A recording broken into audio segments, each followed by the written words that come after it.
I am doing just fine. I can't believe it's already Friday, mid-February. I'm a little behind on what day of the week it is and what month it is, but that happens in the middle of winter, I suppose. How are you? I'm great. We talked about winter, so I'm going to give you an introduction. Okay, thank you.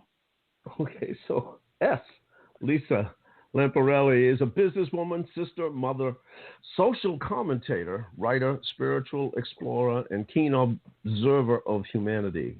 As a thinker, Lisa endeavors to avoid taking sides on issues of importance. Rather, she seeks to explore with other curious and imperfect souls the root causes of the human condition in all its glory and travails. And here we are. I think we can. Here we are, one of my most curious and imperfect smartest soul. friends. Yeah, yes, we all are imperfect, but you're less imperfect than some people, I suppose. Well, at least to me. We've been friends for years, and we're back on life's journey together. Sometimes we have these hiatus, and then we somehow reconnect. It's a path that's, I believe, already been woven, a golden thread. Mm-hmm. And so here we are back in turbulent times, and we're going to try to be positive and to try to carve a pathway that people might see that we have more in common than we do disparate, so to speak. This came about. I'm going to try to stay somewhat true to the agenda. We wanted to talk about one of the ways that we are still united is through sports and fun. Right. What I hope to do, I make it a practice myself because I can be as negative as anybody else, trust me. But I really try to counter that with positive thoughts, and I try to manage my own thinking, which is the first step, I think, to being more positive and putting more positive energy out in the world. So, I try to, on a daily basis, look at the kinds of things that unite us, that make us happy or that made me happy. And, so, since we're both Bostonians, in case anyone didn't pick up on our accents, which, of course, we don't have. But I was thinking that, I had a blast watching that Super Bowl. Did you watch the Super Bowl, Tom? Oh, my God. How, I was, I guess I was like the rest of the world. I was really amazed. And, it was a story. And that's one of the things we want to talk about. What unites us in games and stories. I've decided that's all really life is about when you think about it. But, yeah, it was a great story. I mean, how does this guy, this legend, the GOAT, is he going to be able to do it, especially against, it was not only, I think in people's minds, not only a game against certainly Kansas City and Tampa, but it almost had New England there. But it was a story, a conflict between young and old. And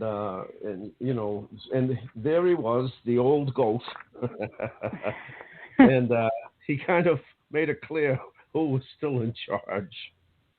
Yeah, he did. I have had mixed feelings about watching the Tampa Bay Buccaneers as a team because who the hell are they and why would I care?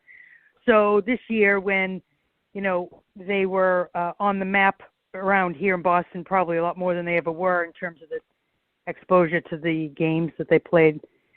It was fun, but, it's bittersweet to watch our beloved Tom Brady play somewhere else.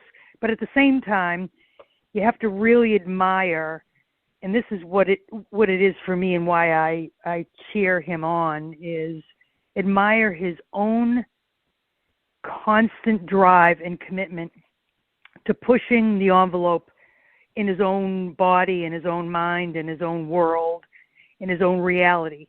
And that's the thing that I think maybe we understand about him, having watched him for 20 odd years here, is you come to understand what's behind the performance and the excellence. And but it was also part of the team brand, the team mantra. And so I'm not sure I ever bought into this whole, was it the coach, was it the team, was it the ownership, or was it Tom Brady? I didn't really buy into that because I think that you can't really separate the elements of that story. Why would you want to? But watching him this year do his own thing, really forge his own path, and find people who were willing to support him in his own perception of what was going to be the best next step for him, which is amazing. I mean, he really, I'm sure he had a lot of people saying, "You're crazy. What are you doing?" So to watch that, I thought that took courage in and of itself. But then to watch the team gel and the performance come together to the point where they made it to the Super Bowl was, phenomenal to me. And I think that's the story of that we can all learn from, and what I try to take away, because it's very humbling to watch him, because he really kind of tells everybody, if I could do it, you could do it. At least that's how I see it. And on the day of the Super Bowl, apparently the Kansas City Chiefs were favored by 3-4 points, but I know you never bet against the GOAT. Never. And sure enough, but it's more than skill.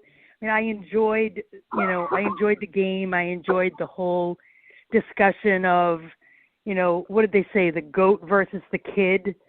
And, I have to say, on the other side of the coin, Mr. Mahomes, the first time I ever watched him play, I was blown away.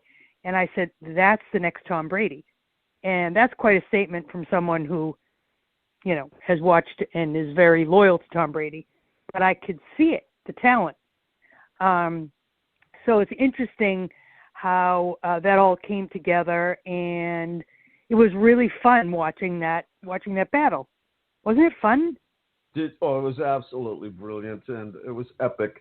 Did you see the commercial between, I think it was for T-Mobile, between him and the phone call he received between Gronk and Tom Brady? I did. That was extremely clever. I'm not really, I guess maybe I'm falling out of the target audience with some of these commercials. Half of them I'm like, what was that supposed to be about? But that one was extremely clever, and really kind of played on their relationship.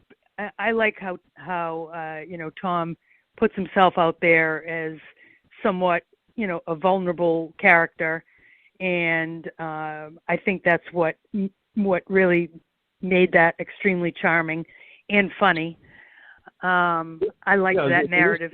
The miscommunication. Here's Gronk telling him, Tom, retire. Why would you want to come on down here? Yeah, I know. That was very, very clever. I think they did another one about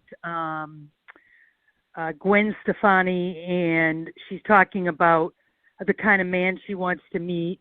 And, she describes someone who's the opposite of Blake Shelton.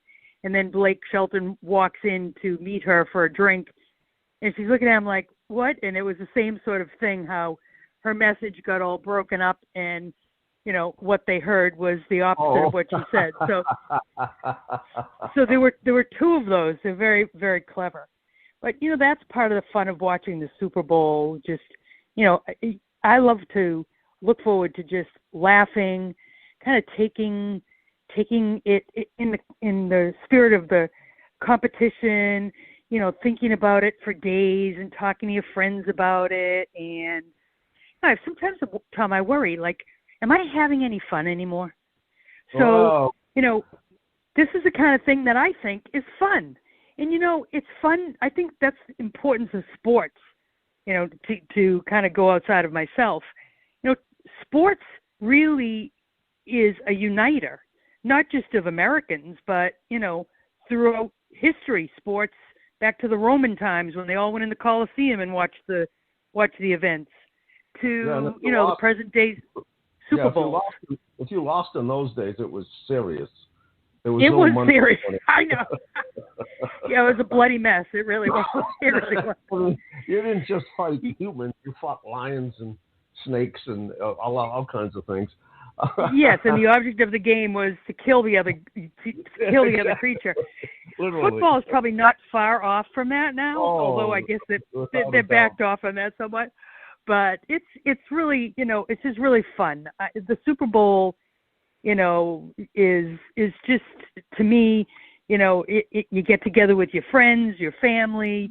It's an excuse to drink and cook and eat and snack and eat the stuff you ordinarily shouldn't eat, and laugh and cheer on and do a little trash talking. I mean, I just think that's something that unites us, right, Tom?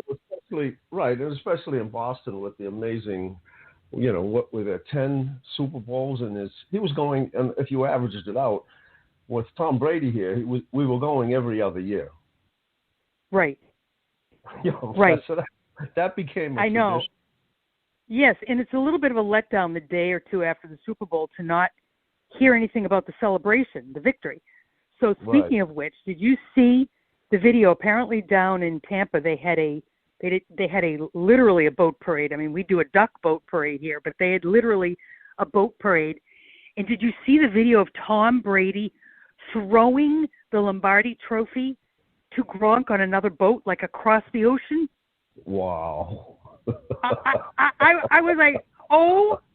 So right there it tells you he sees the whole trophy, the whole thing in a completely different way, I guess. I don't know. I couldn't believe that he had the courage to throw that thing from one boat to another, but Gronk caught it. And so that's how they celebrate down in Tampa, I guess. But that was pretty crazy. Well, comparing it to the Greeks and the Romans, you talked about the fun, but those those Super Bowls were epic. I mean, at times they were anything but fun. But at times sometimes it came down to the last minute before it was fun, because they were grueling battles. Yeah. I mean, you were on the edge. I know that, I watch it. My brother, who's very, he gets depressed immediately, and I'm trying to tell him, no, wait, you see what they're doing? And I don't want to hear it. They're playing terrible. And then the next thing was it 28-3? We were losing to Atlanta. Yes. And then and then in the last second they go across. And I just gave him that kind of hunch of the shoulders and a smirk, and he says, "Oh, okay, I was wrong." Yeah. You go through the whole range of emotions, which, again, thinking about, how are we united? Those are the things that, when you go through an emotional experience with someone, whether it's personal or it's an athletic event, it's a very uniting thing, I think, when, you go through the roller coaster of rooting and getting disappointed and frustrated, and then thinking, oh my gosh, they're going to pull it out, and rooting for your team and arguing with your compadres. I mean, I think that, that's really, if I think about it, that whole thing is an emotional experience that unites us. Were you at BC for the Flutie Hail Mary pass? No, that was right after I graduated, and I was watching it on television. Unfortunately, my family was down there in Texas for that game, the Cotton Bowl, but I was not.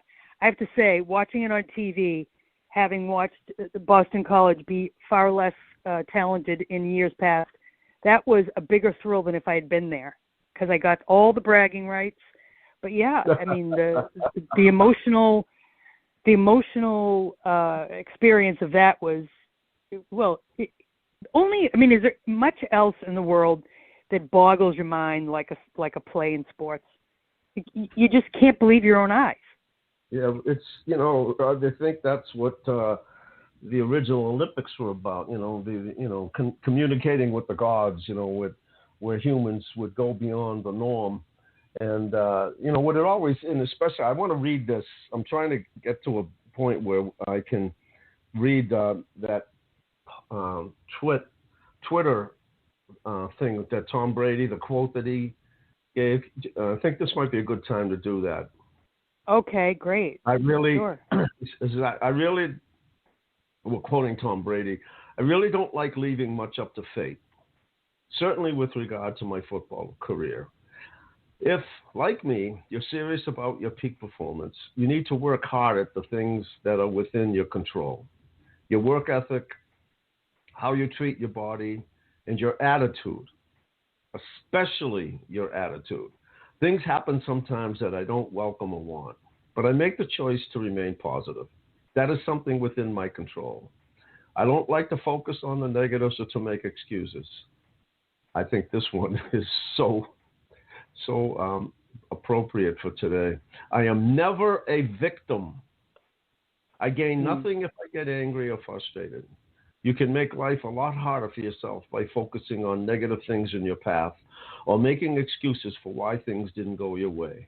Or you can refuse to take things personally, let them go, learn from them, and become the best version of yourself. It's a choice. Mm-hmm. It's actually your choice. If I throw an interception, have a bad day, or make a bad business decision, by staying in that place, I will just make things worse. Wisdom, someone said, is about knowing the difference between the things you can control and the things you can't. Bravo, right. Mr. Brady. And how appropriate for today. Right. Yeah, I mean, it's something that we should all study. And all the aspects of what he said, because he truly does live it, and the proof is in the pudding, if you will. So, that reminds me of the Serenity Prayer, which the end of it is, the courage to change the things I can, and the wisdom to know the difference. And, Tom never gives away his power. He understands his own power and his own place in the world and the universe, and he embraces that power every day. And I think that's the reference to being a victim. I'm never a victim.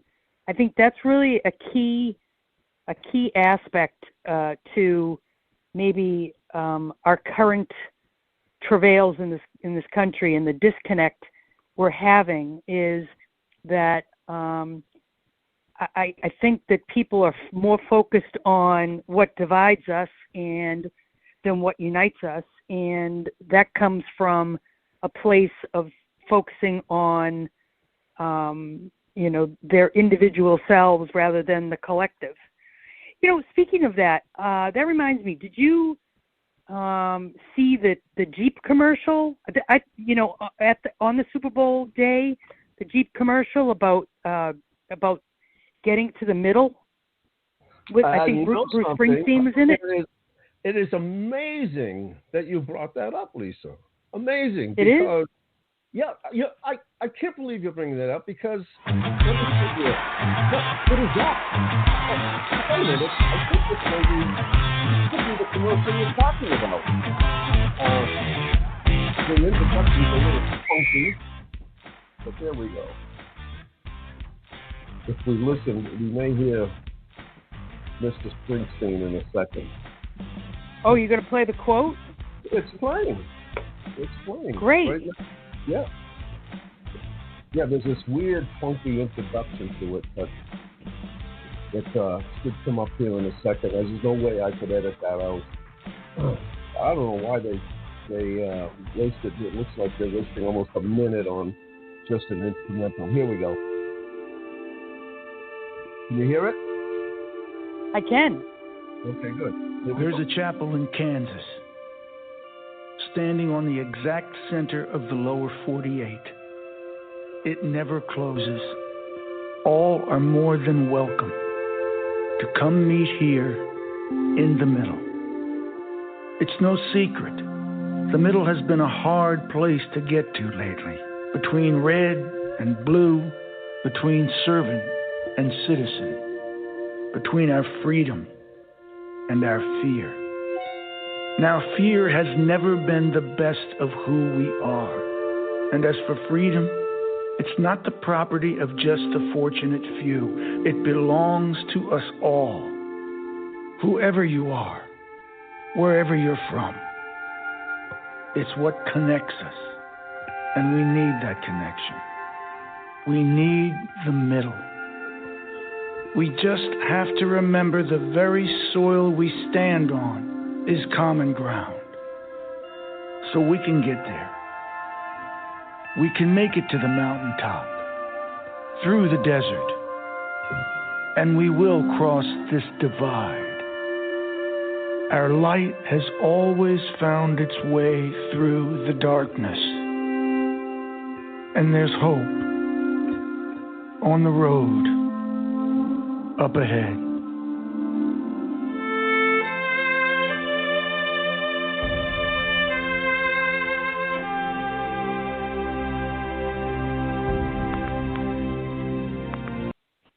I think I think just everything becomes That's instrumental after that. But Yep. there it is. That's exactly. That's it. Yep. To me, that was maybe the most memorable message that I saw in the commercials. What did you think of that ad? Oh, I was shocked. First of all, I shocked, but somehow was not totally surprised because you and I talked about this off podcast. We talked about remember the commercial for Chrysler in Detroit during a Super Bowl, maybe, I don't know, has to be 5 or 6 years back. And who was the rap star? Eminem. Eminem, and it was a combination of his words and the fact that vehicle was built in America. And it was very rousing, very, it went beyond simple, buy a Chrysler because it was what went into the product, the intangibles that went in to make this machine. And so when I saw this, once in a while, Madison Ave comes up with a good one and goes for the higher message, not the message to buy another sandwich or buy another cell phone. So yeah, I was surprised, but not. Right. I feel like a lot of the messaging in the commercials, as you know, I'm a marketing business person, so I pay attention to it more than some. But messaging is very important, and it's in the background, whether people realize it or not. It's extremely well thought out and extremely strategic. And I've been somewhat dismayed, I think, by the polarized messages that have been sent out by corporate entities. And, I mean, it wasn't too long ago when we were sitting around formulating messaging that we would make sure that it was not offensive to anyone, that it was a well-rounded message, that it was inclusive, and that, it was representing, the spirit of America, if you will, or the spirit of the positive.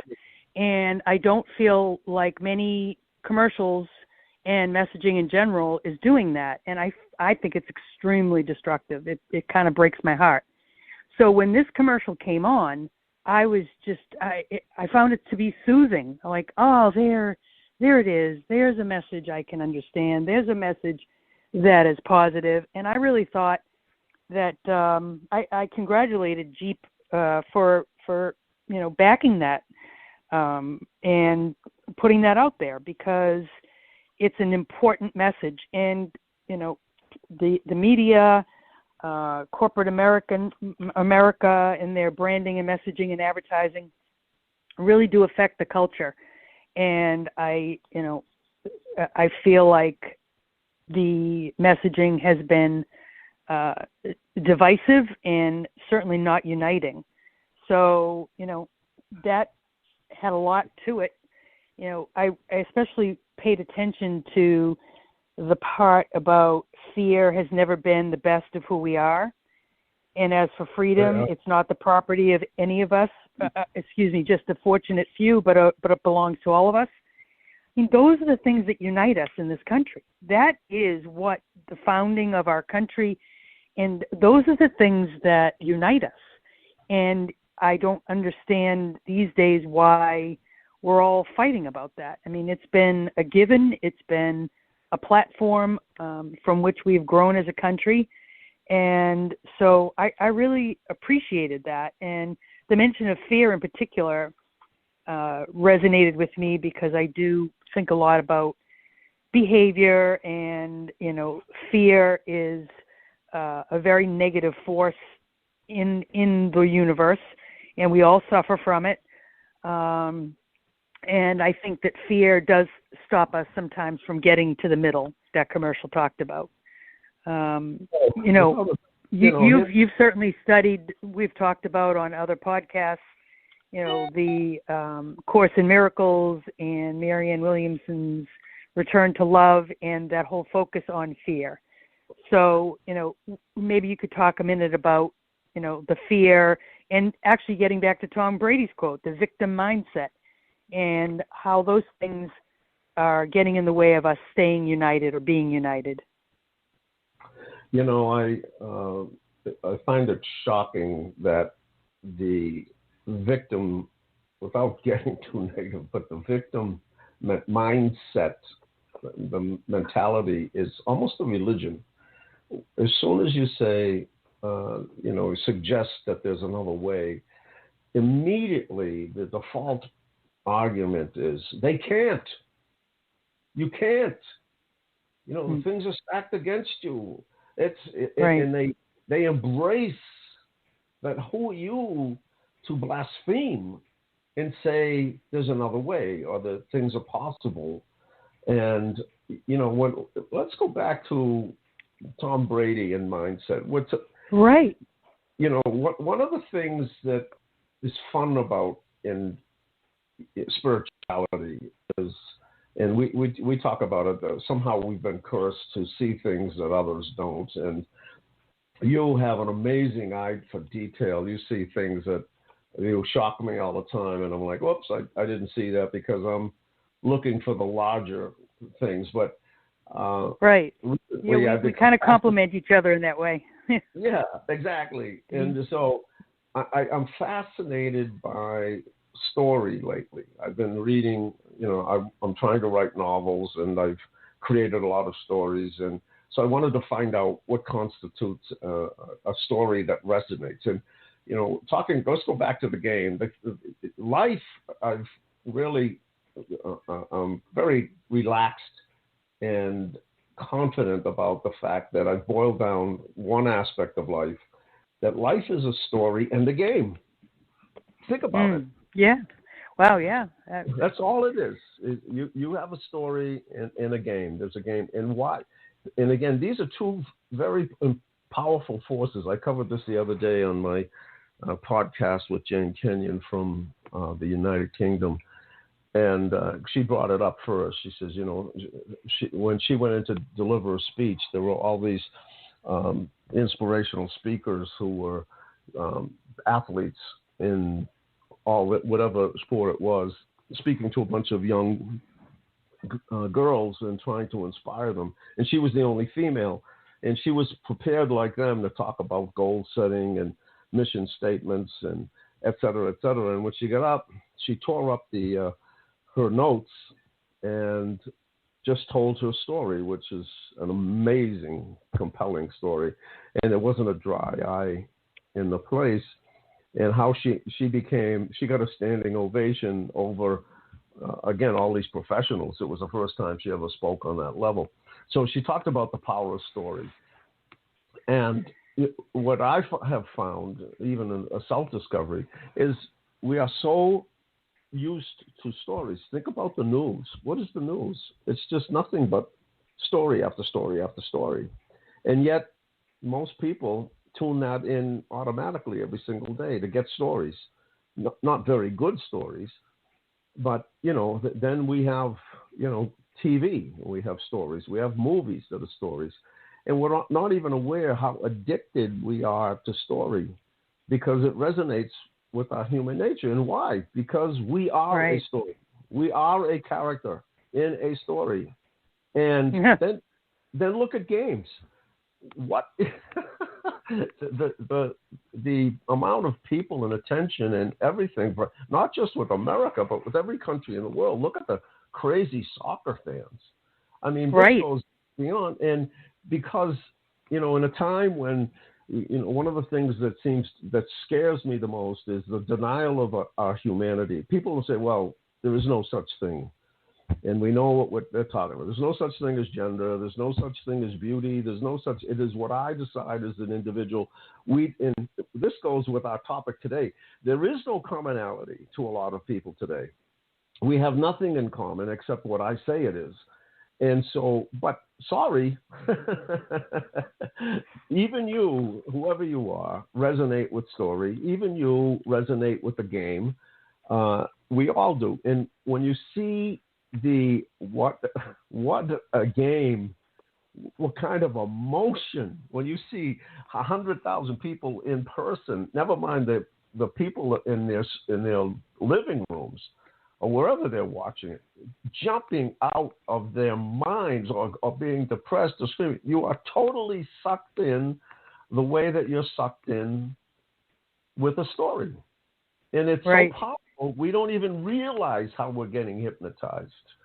You almost have to stand back. It takes a superhuman, and that's one of the things that Brady does with all of the mayhem going on around him. He's not buying it. He's absolutely right. He's not buying. Sports is right. Go ahead. I'm sorry. Go ahead. No. He is above it, but I think he's also in it. And sports.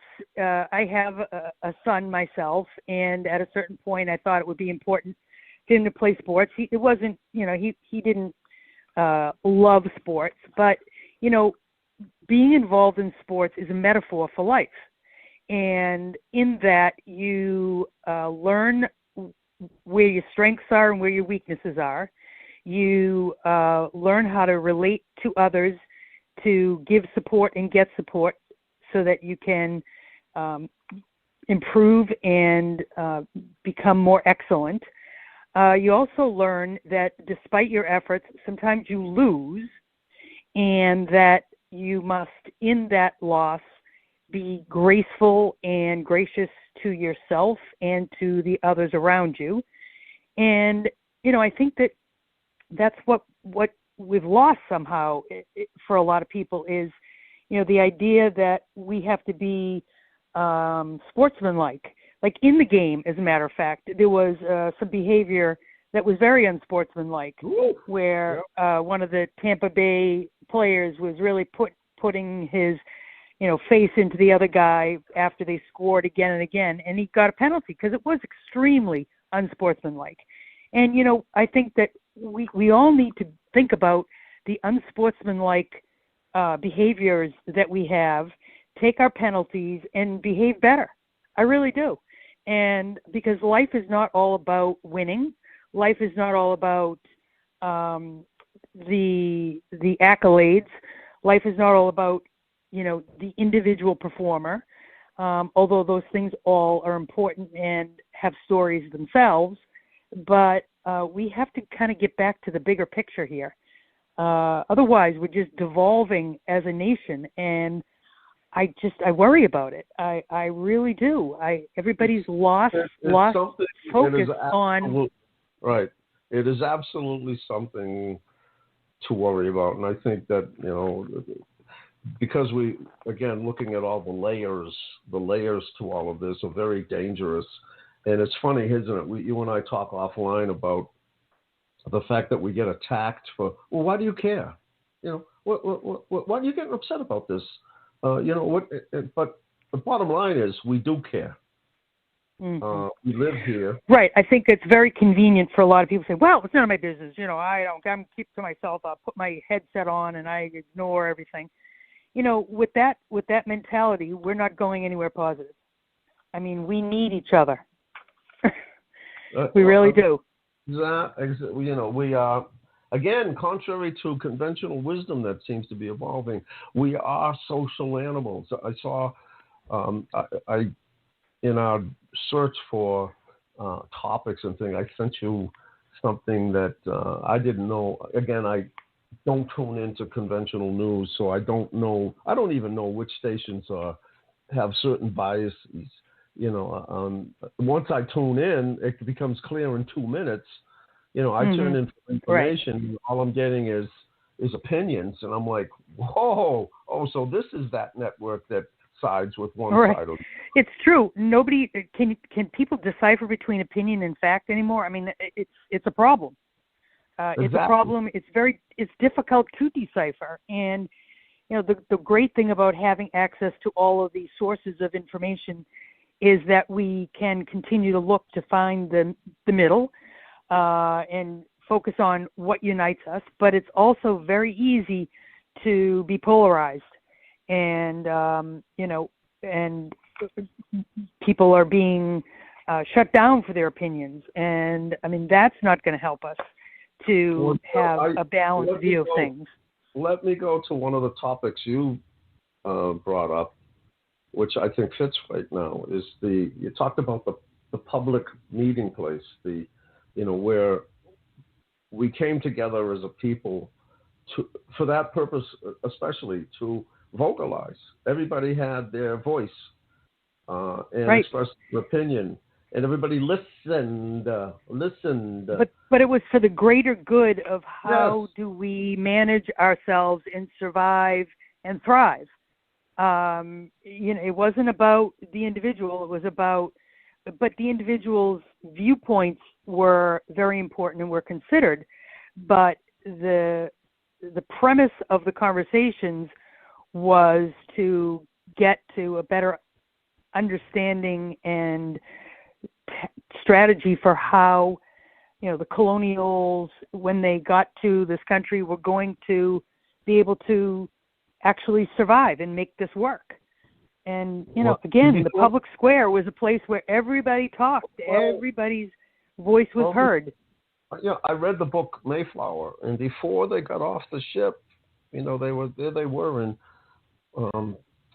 the Bay, Massachusetts Bay, and before they got off the ship to colonize, they had to have a compact. They all agreed as to this was the way the government or the agreements would be set up, and this is how. Before we get off the ship, you have to sign and swear that you're going to abide by the commonwealth, the common good. Mm-hmm. There was no shaking your head and going no and walking to the other side of the ship, which is what I find comical today, is that, we love dialogue. You and I love dialogue. We love the art of rhetoric. You went to a Jesuit school. I'm sure, I'll bet you they made you take rhetoric. Was that a required course? Yes, there were 2 of the 4 years, along with my study in business, were liberal arts courses where you studied the classics, the Socrates, you studied economics. Yes, it was, a very broad-based history of European history and history of America. I mean, it's all important to an understanding of, it puts a lot of things into perspective, and you need to understand history in order to look more clearly at the present and to anticipate the future.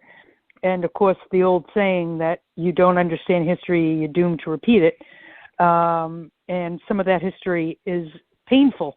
And, the United States as a country, we've made a lot of mistakes.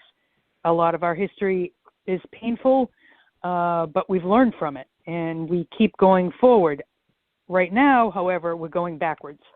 And I mean, we've already, seems to me, processed those mistakes and we've gotten better. I mean, we're imperfect. We keep on trying, but the way forward, like you say, is to appreciate the commonwealth and to focus on the commonwealth. Yes. Not the individual wealth, but the commonwealth. There's a dirty word these days, wealth. Yeah. Well, but I love that. I mean, we live in the Commonwealth of Massachusetts. I mean, most states were founded the Commonwealth of Virginia, the Commonwealth of, so that was a very important word. I love that word. Exactly. That was a good word to bring up. Right. So even from the earliest times, I mean, oh boy, here we go. We're doing a great job of skating around the thin ice, aren't we? I mean, give ourselves, you and I, a pat on our back. We're not going too negative, but we're pointing out that there are flaws in the way society behaves and the flaws in the way the thinking is going. And, so there was this